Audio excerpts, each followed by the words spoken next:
Good evening. This is Redwood Wonk. You're either watching us on television or computer or listening to us on the radio. We are going to talk national political news of the day. My name is Eric Kirk. I'm with David Frank. And obviously, the biggest news politically is Joe Biden's second State of the Union address. It was eventful.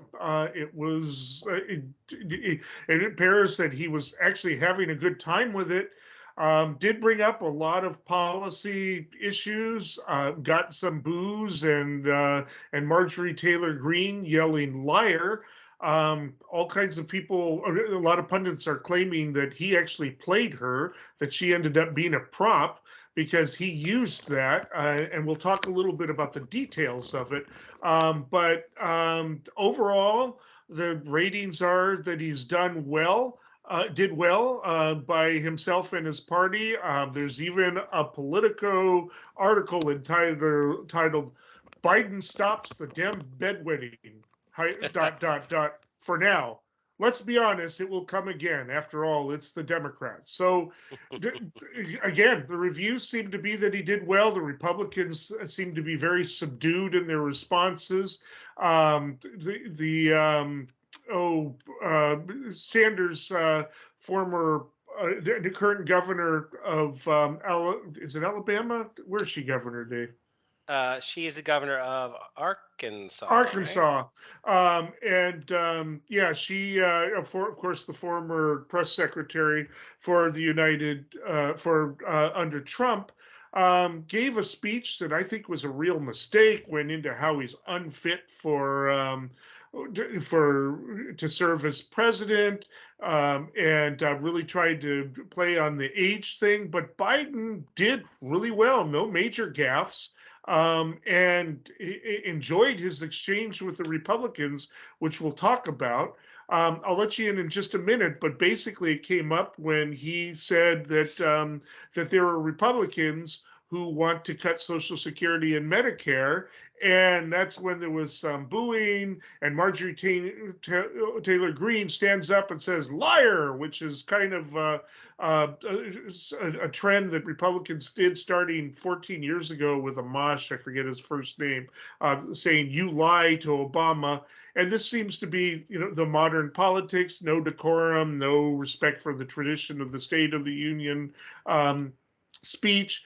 When challenged on it, the Republicans say, well, Nancy Pelosi tore up the speech, the text of the speech after Trump's speech, but that was different. That was after. There've always been types of protests, people coming in white dresses and sometimes eye rolling from a Speaker of the House, but yelling liar in the middle of something that is considered kind of a sacred tradition and institution where you just don't do that kind of a thing is an indication of transforming politics. Will it come back on the Republicans? I don't know if that specifically will be, but it gave Biden his opening because they accused him of lying when he said, oh, you're going to cut Social Security. I've got Rick Scott's proposal on my desk if anybody wants a copy. And he says, but since you're all denying it now, it looks like we've got unanimity. You're not going to touch Medicare or Social Security, right? So now he's got him boxed.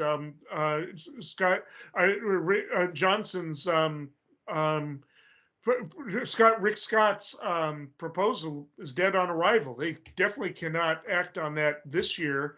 So Biden is getting accolades for this. There are other things that came up in the speech, but I'm going to let it turn to you. I do also want to talk a little bit about the parents of. We'll talk about that and a little bit too, because it was a moving part of the speech. But Dave, I'm going to let you in here. Sure. You were referring to Tyree Nichols' family being the guest. That's there. Right. Yeah, that's what I thought. So I guess thank you for that intro and that setup. I think that the big takeaway here is that it's a little bit more like the House of Commons in the British parliamentary system, where the opposition party is comfortable given the jeers and the boos a little bit more voicefully than traditional. I think it's being called like decorum.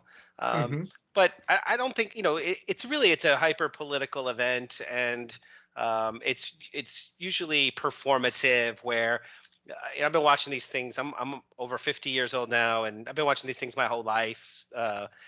They're always promising everything. They're always hyping up. The sitting president is always talking about how strong America is and how great America is. And there are some exceptions during wartime where there's probably some national unity tone. And I think that Biden tried to tap into some of the sort of, I would argue, the better traditions of being a unified, sending a unified message. Yes. But he also, like you alluded to, so that's the big picture. One of the big sort of we would call rhetorical successes is that it was really well planned, I have to say, and he's going to get a lot of credit in the future for this, how he pulled it off. Because I guess it's worth mentioning that there's an underlying criticism of President Biden that he's a little bit old and a little bit less articulate than he was when he was younger, and that in fact maybe he's not charismatic and he's not sort of that aspirational figure like, say, Obama. When Obama would speak, even people that didn't like him would acknowledge that he spoke well. But so in this speech, for him, he did well. But again, circling back to that point you made, by saying that the Republicans want to sunset Social Security and Medicare, which is what, like you said, in the Rick Scott plan for the Senate for the last midterm election that just ended back in November, Biden even said, look, your whole party doesn't support it, but some of you do, and the whole place erupted in boos and called them liars and stuff. And apparently he already had an agreement, I guess, with McCarthy. Because on the talk shows last weekend, there was, McCarthy said, look, we're not going to be cutting Social Security. The reality of it is that the language, the specific language of we're going to reform Social Security, we're going to save Social Security, we're going to tweak the rules to make it more adequately funded over time. That people are messing around with the language here, but rhetorically speaking, Biden was able to get everybody. He said, "Everybody stand up if you support our seniors," and and everybody stands up and cheers. And they said, "Great, I'm glad we all agree we're not going to cut Medicare and Social Security," right? So that, I think that, again, that was a great rhetorical trick. But more to the point, that the Republican Study Committee, which was also part of the fight for McCarthy to become the Speaker of the House. I know we're getting way in the weeds here, but the back and forth about Speaker McCarthy becoming the Speaker, the Republican Study Committee, their plan is to cut everything, and that includes an awful lot of, let's just call it cuts. You could raise the age, you could limit the benefits. There's ways to cut Social Security to make it last longer, and the Republicans, like the thinkers of this Republican majority. They have a group of them that they really did want to cut things. So by cornering them in this way, it might have been just rhetoric for now, but it actually, I think, will have an important impact on the overall debt ceiling negotiation. It gives a much narrower lane for the scope of cuts. But so those are, but it means they're still going to want cuts in Medicaid and other things, and now they're looking at the woke items of the defense bill. It'll be interesting to see what that entails. But and there's minimal amounts of the defense spending that will be cut. Maybe they have a couple policy preferences that, like you said, and like maybe you referencing woke is it's a good pivot. Me and you could do a whole show on this, but. I'll just say this. Biden talked extensively about accomplishments and aspirations, both regarding infrastructure, healthcare, climate, environment, the tax code, antitrust, labor protections, police reform, abortion protections, foreign policy standing up to authoritarianism, targeted social program enhancement, and political violence. So there's a lot there. We could talk about any specific element, but I think the big takeaway is that the room was cheering or the room was booing, depending on what he said. And you mentioned Sarah Huckabee Smith. So, but before we pivot over to the Republican, Sarah Huckabee Sanders. Sarah Huckabee Sanders. Before we go to the Republican response, any feedback at all? I would say, generally speaking, he did a good job of kind of hammering out the things that either have been accomplished or that he stands for. I feel that he was targeting middle America, centrism, bipartisanship, and he was sort of letting the room illustrate how that's not what the opposition to him really stands for. They were instead heckling. I think what's her name, Marjorie He Taylor? he definitely needed to list the accomplishments Yeah. because a lot of people don't know about them. I mean, this is his opportunity to do that. Those bills that were passed were not insignificant. They will have major impacts on people's lives, and the and inflation, as he said, has gone down now for I think it was 6 months. He said while not really compromising on the job so far. Outside of the tech industry, jobs are pretty much holding up within quite a surprising one this last time around. But and we definitely will in a future show have to come back to what is the best way to fight inflation? Is it to generate unemployment? Or is it really to find ways to get people to spend other way? But I don't want to get sidetracked on that. But yeah, you're right. I think he did a good job. I mean, I would say A minus. The only reason I give him a minus is because he really, I think, needed to make the case for climate control, more of that if he wanted to accomplish any policy stuff. But I think they're kind of writing that off for the next 2 years. But why don't we get to Sarah Huckabee Sanders? Because I think she made a crucial mistake. I think she had a plan and she didn't pivot. But I'll let you comment first. Yeah. So if Marjorie Taylor Greene's "You Lie" moments stood out for some people as like the low points, and not, I don't want to join the bandwagon, but it's kind of funny, so I'll mention it. I did hear someone say she kind of looked like she had the role of Cruella de Vil, just Oh based yeah, on. with the fur coat. I mean, Yeah, yeah. It did. It was funny. But so the response, though, the Republican response, uh, she started it off. So just here's the thing. It sometimes happens in a vacuum, right? So the State of the Union address is the president doing whatever they do, and then the response is like one person in a room, kind of like there's no energy there, and they have a really it's a task I don't wish on anybody. It's pretty awful. Like, for example, Bobby Jindal and Marco Rubio both failed pretty miserably when they did it. So it's not easy. I give her credit for being there, but that said, to me, it sounded like a dystopian narrative that was uh, basically trying to highlight and force further apart, highlight the divide in the country and force as far apart as she could. She stuck her flag so far on the side of the Democrats and Biden are unfit and ruining the country, and only this Republican appeal to the past, to young Republicans with their connection to the past. She went way in the weeds on the imagery of Yeah. sacrifice and loss.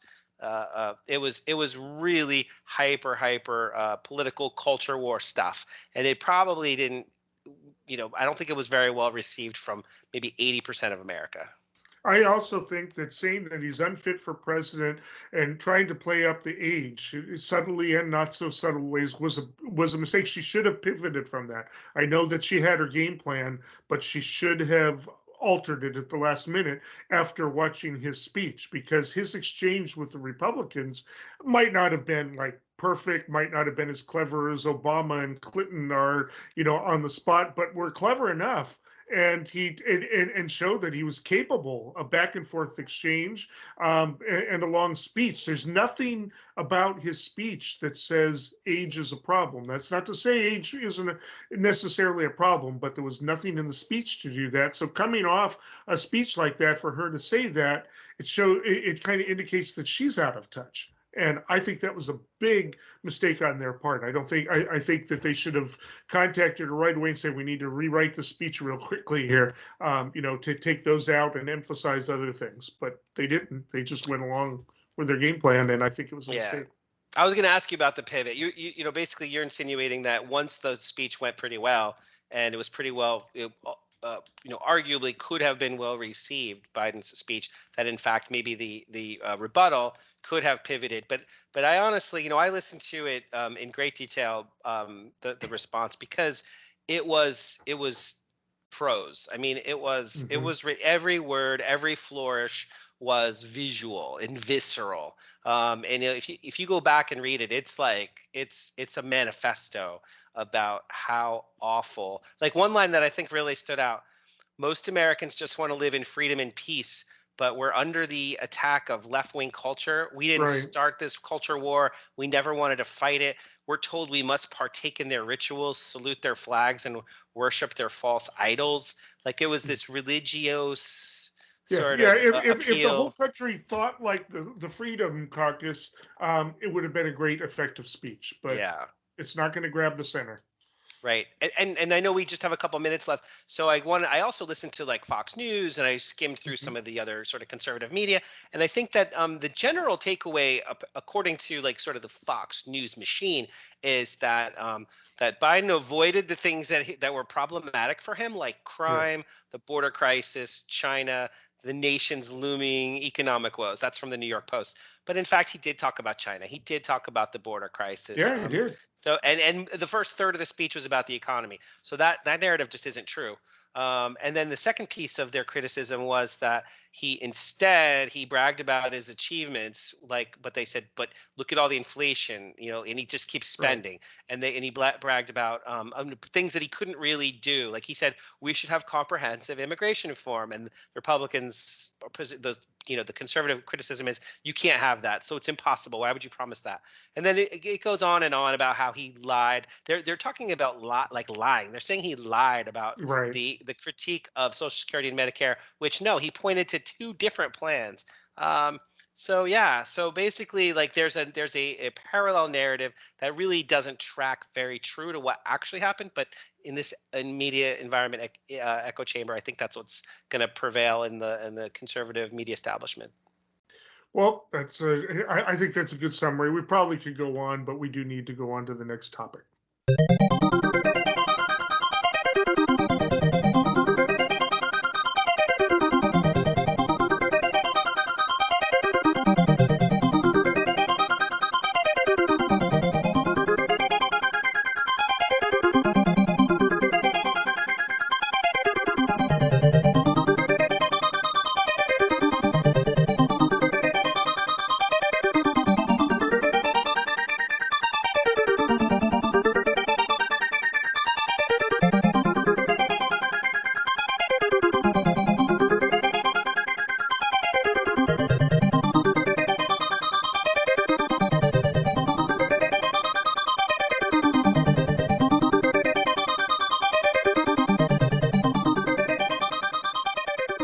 Okay, the balloon.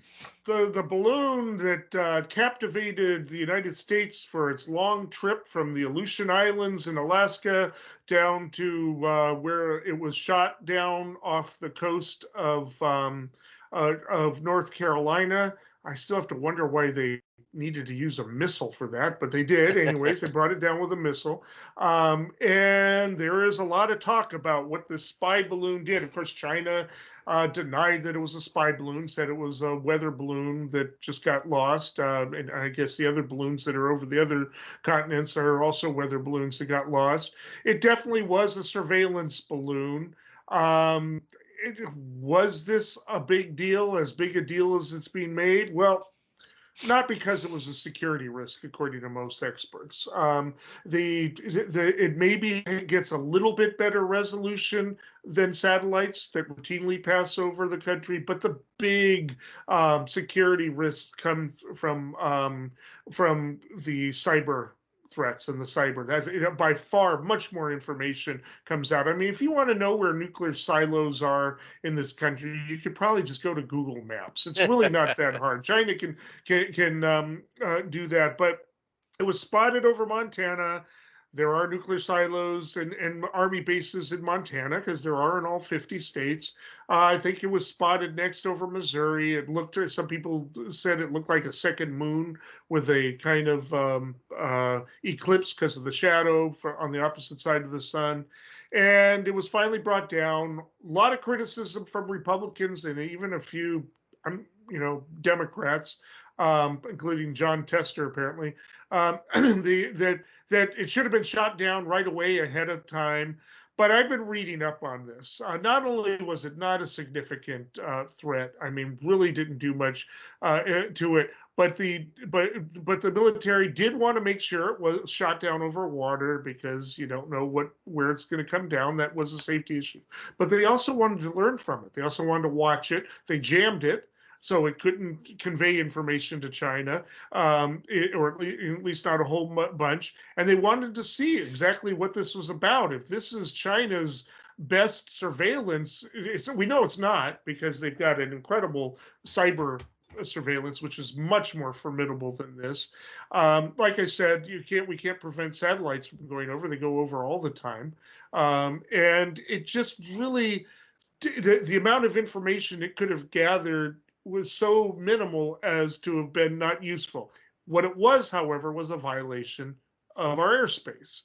And that is kind of a big deal. And that's why Blinken is not going to China, did not go to China for a scheduled meeting.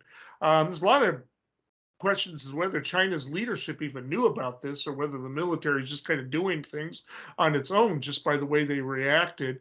But and was this a psyop? Was this to test our reaction or to test how crazy we get over a balloon? And it just and I also learned that somehow the MAGA world. I mean, I've gone and seen all their comments.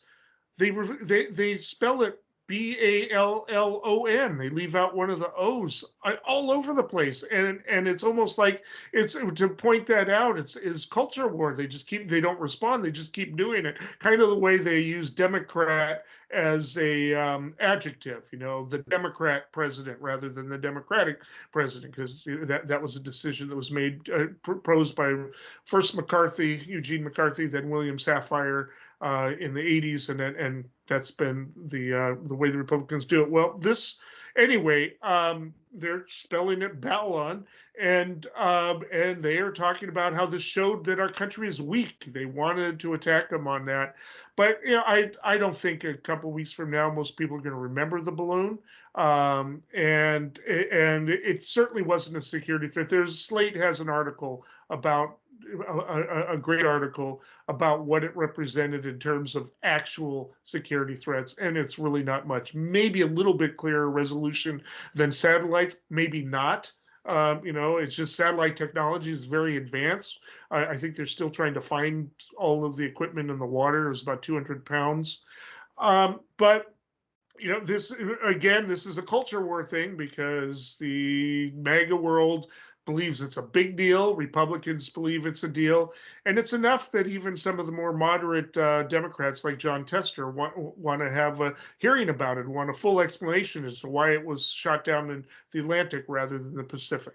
Seems pretty clear that the military wanted to study what was going on to see what the Chinese were actually doing with it, so they decided to let it cross. Didn't think about the political overtones. Apparently, it's not the first balloon that's crossed the country. Apparently, 3 happened under Trump, and now there's these questions: why wasn't Trump told? Well, maybe it was in one of the intelligence reports that he refused to read. Who knows? But at any rate, the balloon is the thing. I mean, if we're afraid of a balloon, on this, and could they hitch a bomb on the next one? Maybe, but why bother? They've got ICBMs. It's not a sneak attack with a balloon just isn't going to do it. But anyways, you can tell from my tone what I think about the whole thing. Dave, what do you think? Yeah, so this is illustrative of that kind of trench warfare, bipolar tug of war we talk about, where any piece of news needs to be exploited to the maximum, regardless of its real import or impact.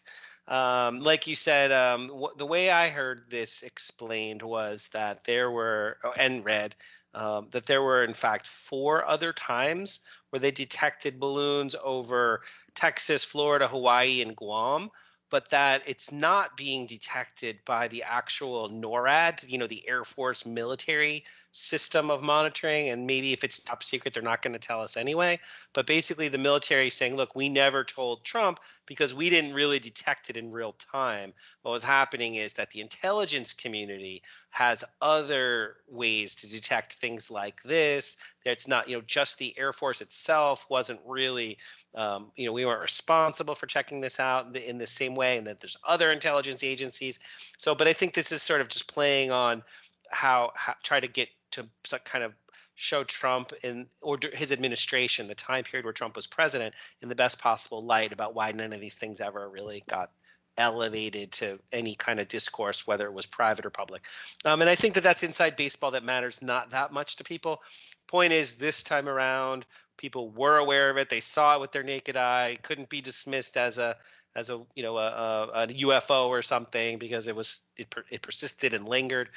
And people just don't like the idea of a Chinese balloon flying over their country, our country, right? So it makes sense that people want to know a little bit more.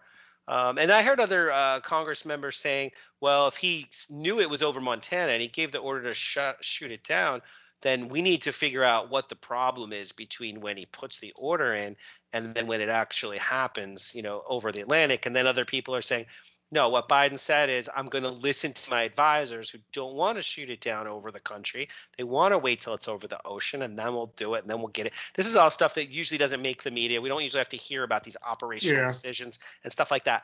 But big picture, I think it's a story of the moment. And that's being used for political, gain for conservatives here. I do want to mention, just as a practical matter, people hear balloon and they think, what is this, the 1920s? What's going on? Why are we talking about balloons?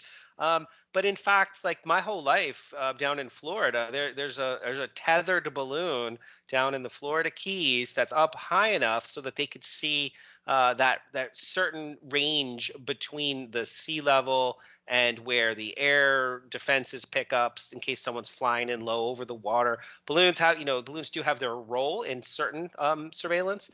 Also, military has advanced plans for things like persistent balloons. So, for example, and I forget the name of it, but there's this like giant balloon that you could, for example, park over Kabul, and then it could be used as a base for drones and stuff. There's all sorts of balloon research going on. So if you want to figure out how to put a small motor on one with a GPS and figure out how to keep it either steady or on track, and using AI to predict the weather, there's all sorts of things you could imagine that they would be doing to advance the long-term feasibility of weaponizing balloons. And so it's a serious issue, but it's not a significant issue.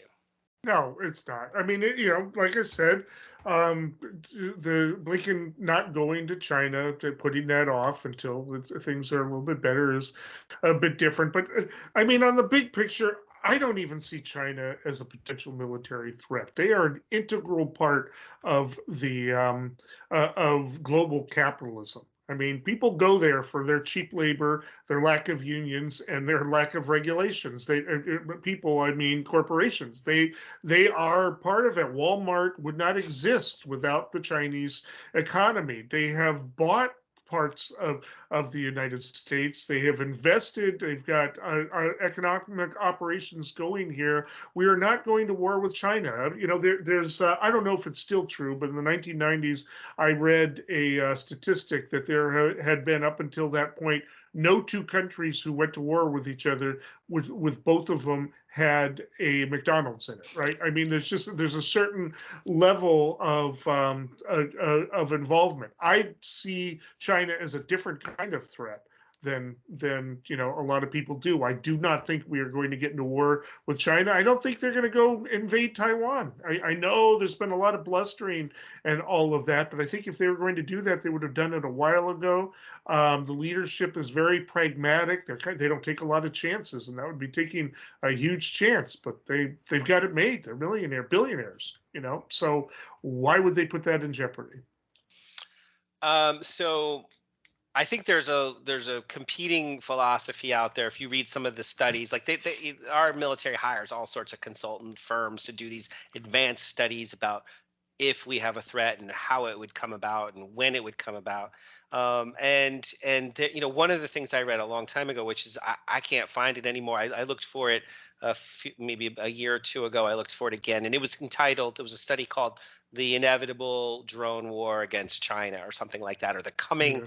Drone War Against China," and it was just about how that could escalate where they have a competitive advantage in manufacturing, and if they wanted to do X, Y, and Z goals, that it would be in their favor to be the the first mover advantage. But I think that was a little far fetched.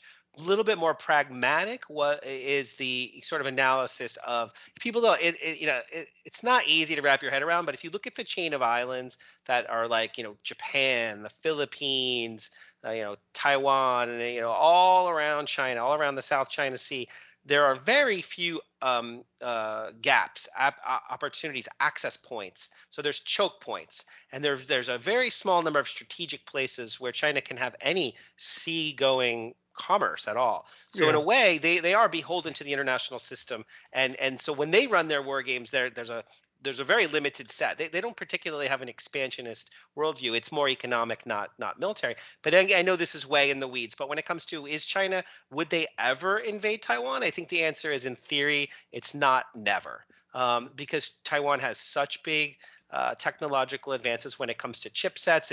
It's so cutting edge that we don't make those good ones here currently, and China doesn't make the good ones there. Like Taiwan Semiconductor, Right. it really is like it's cutting edge stuff. So it's so critical to the entire world economy. Like everyone in the world would suffer if Taiwan was harmed. So this sort of game of chess between the United States and China is around the potential for China to say that they want the upper hand in that relationship, because it is their policy and our policy that Taiwan is still currently part of China as Part a breakaway part of region. China.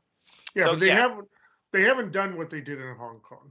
They right. haven't tried to assert themselves in that way. And yes, that Taiwan is unique in terms of the microchips that are being made there. And I think for the same reason, nobody invaded Sweden during World War II, because they were selling steel to everybody. Like I said, the war. I'm sort of an old, Marxist structuralist. I guess a little bit comes back to me every once in a while, but it is not in the interests of the ruling classes for China to invade Taiwan, so it's not going to happen. I mean, it's just, and that's vulgar, but I think there's an element of truth to it. It's just the economies are all international now; they're all integrated. They've all got their parts. I just don't think Russia is a special circumstance because they were declining and they're being mismanaged, and they need to expand, because they were shrinking and they are marginal as a first world country. I don't think you can even call them that anymore, technically speaking. But China, much different. They've even got our whole bond thing. They bought our bonds to finance our debt. So they've got so many other holes if they really wanted to do this. Make war. It's going to be an economic war, not a military war. But that's Yeah. fine. So I've got two things real quick. I know we have limited time. So one element of this is that based on the chairman of the Communist Party, there like his basically tenure for life that he's imposed upon himself, that takes away one of the checks on his power. So there's a little bit of a fear of him going into this irrational realm, a la Putin. But it turns out he's actually way more rational than that. So that's one of those fears has a cap on it. The other piece of this, which I think is worth mentioning, is given that they are rational and that they are tied to us in many ways, not just through manufacturing markets and in banking and investments and whole debt and currency, et cetera, besides all the macroeconomic ties they have with us. It's also the case that one of the big fights for the future is AI, the artificial intelligence, the capacity for that to accelerate its evolution. China already has 1 billion and point whatever 4 people, and their AI is robust and it's ahead, and they're kind of winning, air quotes, that strategic competition for enhanced computing capacity, whereas the United States is playing a little bit of catch up there.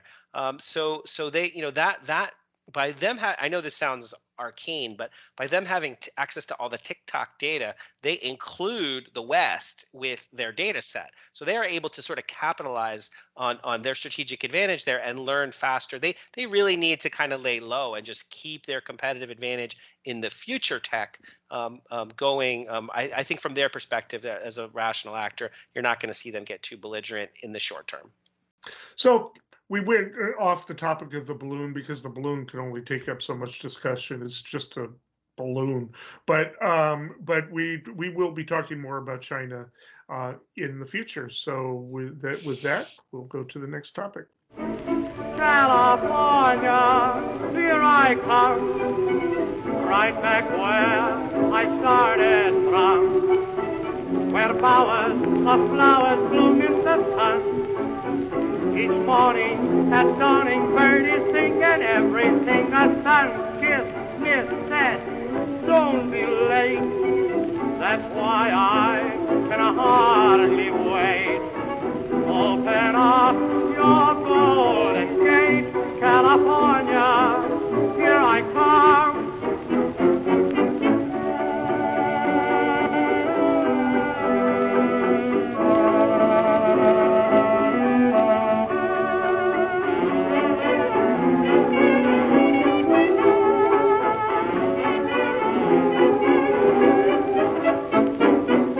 Coming to California, the Senate race is heating up a bit. I don't think we have any updates on new candidates. I think right now, currently, the declared or semi-declared candidates, I think everybody's declared, are Stacey Porter, Adam Schiff, and Barbara Lee. So Barbara Lee hasn't technically declared yet. She just is letting everybody know she's going to do it soon. She's going to do it soon. And Katie Porter was first. And there's obviously been talks with Dianne Feinstein because she hasn't committed to her resignation or her retirement, but obviously the conversations have been had just the way this is all going for two reasons. One is Nancy Pelosi said, well, if Senator Feinstein doesn't run for re-election, I'm going to endorse Adam Schiff. Adam Schiff will be the mainstream candidate. Katie Porter it did an interesting thing this week. And again, it tells me that behind doors, Feinstein has already announced her retirement privately. Says that basically that Governor Gavin Newsom, should honor his promise to appoint a Black woman to that position. Now, why would she do that? Well, because obviously a good candidate for that would be Barbara Lee. Well, maybe Newsom would stay out of that. Anybody who's declared or semi-declared, maybe he wouldn't appoint it. Maybe he would appoint somebody who really just wants to be in the in for the interim and not beyond that. But it's hard to find somebody who doesn't have aspirations beyond that and to make them promise they're not going to run. So maybe Katie Porter is successful and goads him into appointing Barbara Lee, who is probably the most left-wing, one of the most left-wing members of Congress, replaced Ron Dellums in a district that's essentially Alameda and County, Oakland and Berkeley for the most part, and the possibly the most left-wing district in the country. And so why would Katie Porter want this when she's going to be struggling with the progressive vote with that? Well, because she doesn't want Adam Schiff appointed. And that's a big deal because that would be the thing. So for her to say that she knows she's not going to be appointed. So why not have the next best thing, have Barbara Lee appointed, maybe draws in some mainstream Democratic votes. There's a lot of nuances going on here, but it's real clear from the discussion that that Feinstein is going to retire. She needs to retire. It's not even just her age. There are questions about her fitness based on her performance in at least one hearing. And it's possible there'll be more candidates. Ro Khanna still talking about it, but he's also still thinking about a run for president, which maybe after last night isn't going to happen. So he may step in. former mayor of Los Angeles, Garcetti, might step in. There's a couple of other possibilities, but it really will probably come down to these three. Rocana may have waited too long and probably should wait for another moment to advance his career. But Katie Porter, very interesting gambit there, calling essentially for Barbara Lee to be appointed, so that she and Adam Schiff are fighting against the quote unquote incumbent. Obviously feels very I don't know, maybe a little cocky, I don't know, but definitely doesn't want Adam in there, because he will obviously that would work really hard in his favor as the incumbent. Yeah, I think you laid out the general lay of the land really clearly and accurately. And I'm only going to supplement what you said, and I think I agree with just about everything you said. So Dianne Feinstein, I kind of was looking for some indicator that there was conversations that had already happened, and I didn't get that sort of first level response. But you, as you said, there's just so much out there about the whisper campaigns, even from within her own team, about how it's time. It's a question of if not when, and everybody wants to let her bow out gracefully on the timeline of her choosing. But one key thing that I noticed was that they said, I think it was 538, but it basically said she'd only raised about $500 and change last quarter. Where you look at somebody like Katie Porter, who she brings in about $2 million a month in campaign finance, campaign funding, and in fact she's sitting on $7 million even after her campaign leading up to the election last November. So Katie Porter's out there, national figure, money's flowing.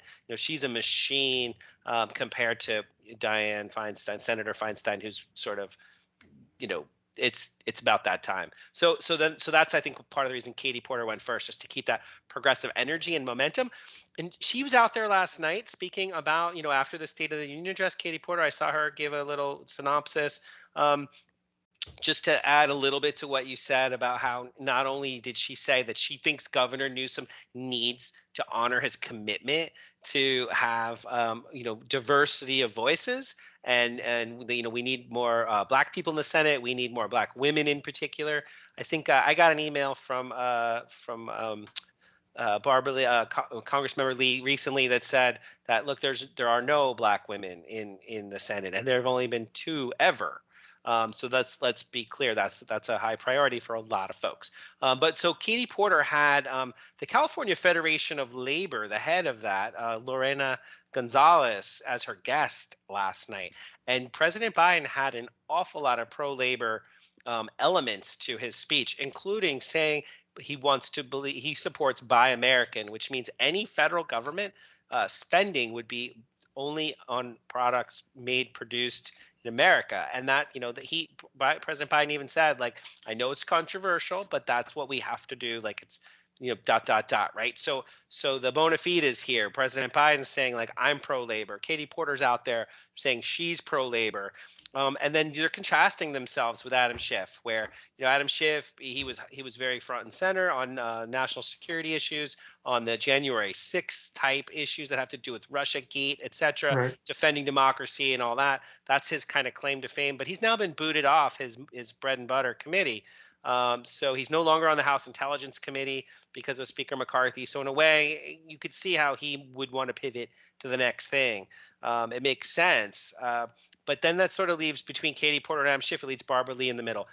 Also, I'm going to talk about it a little bit more later, but I do think that you hit the nail on the head, that it's really about this, the idea of not letting the establishment folks automatically appoint or anoint Adam Schiff as the next senator, which appears to be that's the tractor beam, that's what's lining up to happen. The forces, the powers that be, that it appears that he probably will be the handpicked successor to Senator Feinstein. And I think Katie Porter and Barbara Lee are kind of in alignment to try to put a wedge in that, the inevitability of that path.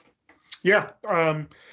What'll be interesting is, I don't know that Schiff is making a career decision. He's been thinking about this for a long time. I don't know that he's making a career decision based on McCarthy's the decision to boot him off the committee, because very likely the Democrats will take the House again and lose the Senate in 2024, but win in the House, and he would be right back in his old position. There wouldn't be any question about it. But he's looking to the next thing. He's been front and center with the January 6th committee with the impeachments.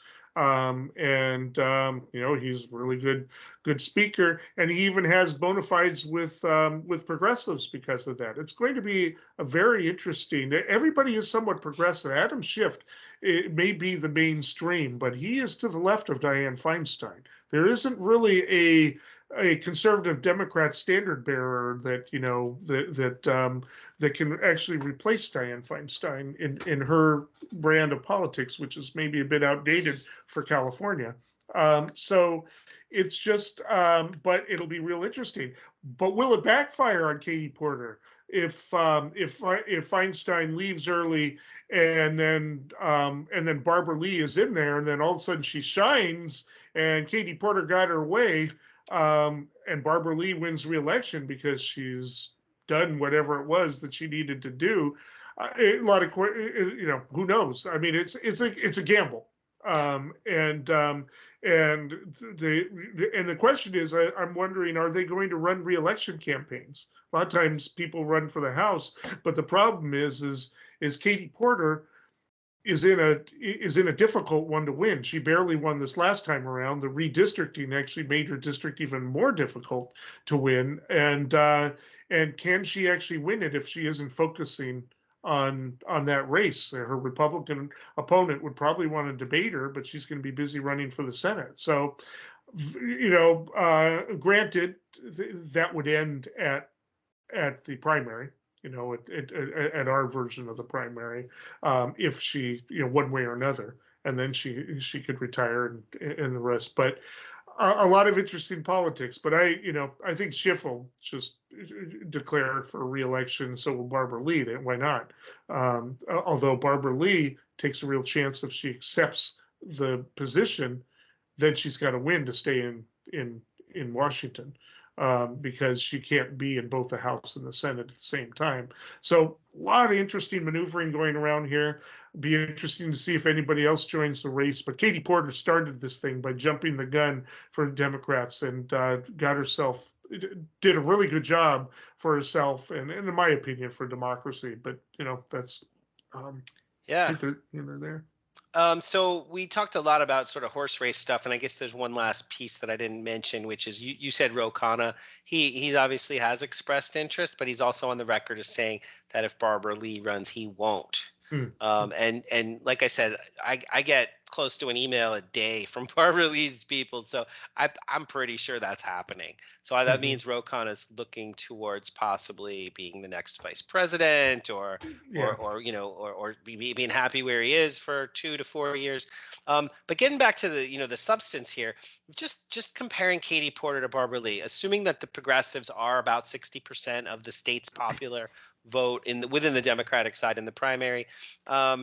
Who kind of checks all the boxes, and I think that is stacked a little bit. I'm sorry, I'm like showing all my cards here, but sure. But Barbara Lee's got a tremendous amount of experience, including foreign policy. She's been involved in the nuts and bolts of an awful lot of the spending that's been happening around the world and all sorts of issues. She's got a really skilled staff.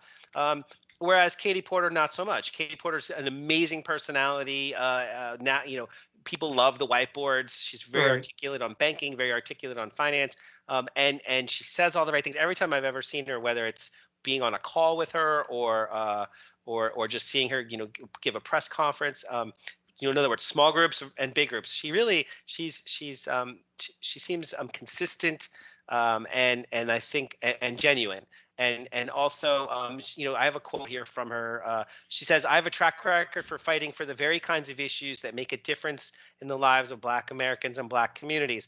Black Americans do not get people helping them with issues like healthcare, with housing, with being cheated by scam artists, and those are some of the fights I've taken on." So in a way, this is on brand for her to just continue to fight her own, her own whatever style, her own flavor. And if it's the case that Barbara Lee ends up being the candidate, then I think she'll still have a platform. She'll still have an audience, a following, and that this is just another way to get that much more support and entrenchment in people's political conversations.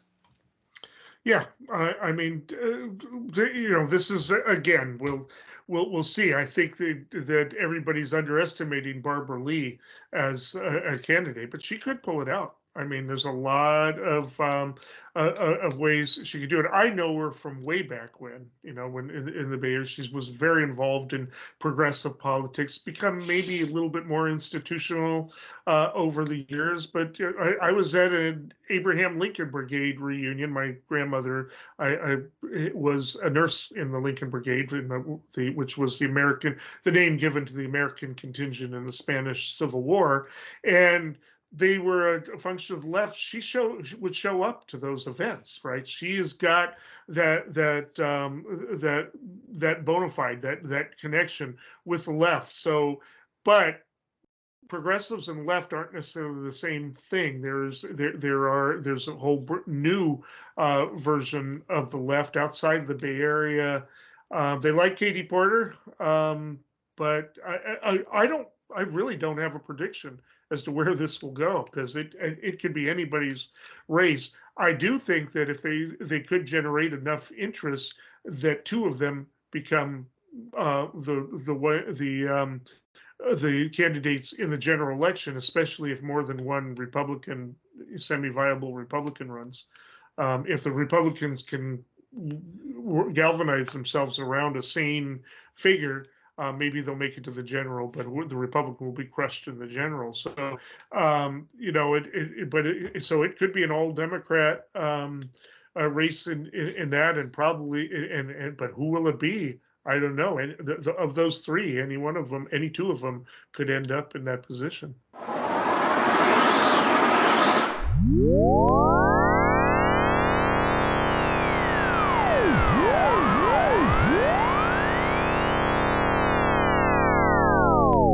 Now it's time for our end of the show predictions. Dave, what do you have? I'm going to continue the theme. I guess for the last couple of weeks, I made a prediction based on one of the topics we talked about during that show, and I'm going to do that again today. As you could probably tell, it's going to be about the California Senate race. Just reading the sort of the leaves here, I get the impression that what's going to end up happening is that the establishment candidate is going to be Adam Schiff. And so that means that Dianne Feinstein's not going to retire ahead of term, but she will just announce she's not going to run for re-election. And what we're going to see is kind of a competition between Katie Porter and Barbara Lee, with Barbara Lee prevailing on the merits. They will then face off again in the general, where it's going to be really close, but I think it's also going to be Barbara Lee as the next senator from California. Okay, well, I'm going to go back to the initial topic, where Biden did what Chuck Schumer called the rope-a-dope of having basically closed out any cuts in Medicare or Social Security, which, makes sense considering they're actually funded outside of the general budget anyway, but it doesn't seem to matter to Republicans. But this means that there's going to be a huge fight on Medicaid. They are going to go after Medicaid tooth and nail, particularly the Obamacare versions of it. They're going to demand that there are cuts to it, because they've got to establish cuts. If you're a Freedom Caucus person in one of those ultra red districts, you got to get some cuts. But then it's not going to happen because the Senate won't pass it. But there's going to be a big, huge fight in the House over Medicaid. that will make the headlines for weeks. We'll see it, but whether or not that's true. But I will not be here next week. Talvi will be in to join you, Dave, to discuss these. I look forward to seeing that. Until then, stay informed and stay engaged.